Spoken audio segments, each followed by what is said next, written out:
নোয়াখালীর হাতিয়ার তমুরুদ্দিন লঞ্চঘাট থেকে বিকারুন্নিসা নুন স্কুল অ্যান্ড কলেজের এক শিক্ষার্থী ঢাকার উদ্দেশ্যে লঞ্চে করে রওনা দেয়।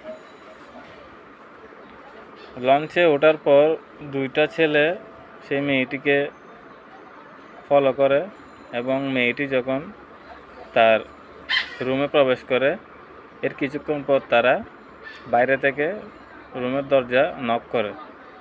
মেয়েটি দরজা খোলার পর তার সাথে কিছুক্ষণ কথা বলে। তারা বলে যে তার আব্বাকে নাকি তারা চিনে, এখন মোটরসাইকেল কেনার জন্য টাকা নিয়ে ঢাকায় যাচ্ছে। তো টাকাগুলো একটু সেফ রাখার জন্য টাকাগুলো তার রুমে রাখবে। মেয়েটিও সহজ সরলভাবে কথাটা বিশ্বাস করে এবং তাদের কথা মেনে নেয়। এরপর তারা চলে যায়। পরে আবার তারা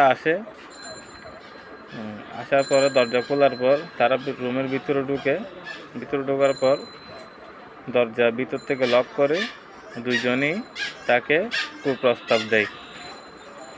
মেয়েটি মানতে নারাজ। এক পর্যায়ে একজন ছেলে বের হয়ে যায় এবং অন্যজন তাকে ভিতরে দর্শন করে। সে চিল্লি করতে চাইলেও তাকে বলা হয়, ভয় দেখানো হয় যে চিল্লাচিল্লি করলে তাকে মেরে ফেলা হবে। সেজন্য সে আর চিল্লাচিল্লি করে নাই, কারণ সে ছিল একা। এরপর সে বের হয়ে যায় ছেলেটি। পরে আবার রাত্রে 8টার দিকে আবার দুইজন আবার দর্শন করে। পরে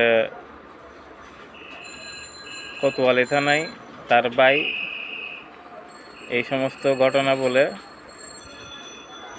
মামলা করার পর দুইজনকে ধরা হয়েছে বলে জানা যাচ্ছে। আদৌ জানি না ধরা হয়েছে কিনা। এখন দেখার বিষয় এই ঘটনাটি কতটুকু গড়ায়, কারণ ঘটনার তো অভাব নাই দেশে। গত 1 বছরে 500+ দর্শন ছড়িয়েছে এই দেশে। এখন আবার নতুন করে এটি, তবে শিক্ষা প্রতিষ্ঠানের নামটা তো বেশ বড়, বিকারুন্নিসা নুন স্কুল অ্যান্ড কলেজ। দেখা যাক শেষ পর্যন্ত কী হয়। আসলে এগুলো ঘটতেই থাকবে বছরের পর বছর। 500টা 5000ও পরিণত হবে, যতদিন না পর্যন্ত বিচার ব্যবস্থা ঠিকঠাক হয়। দোয়া করেন দেশের উপর যেন রহমত নাজিল হয়। আর আমরা যে হারে পাপ করতেছি, রহমত আশা করাটাও বোকামি।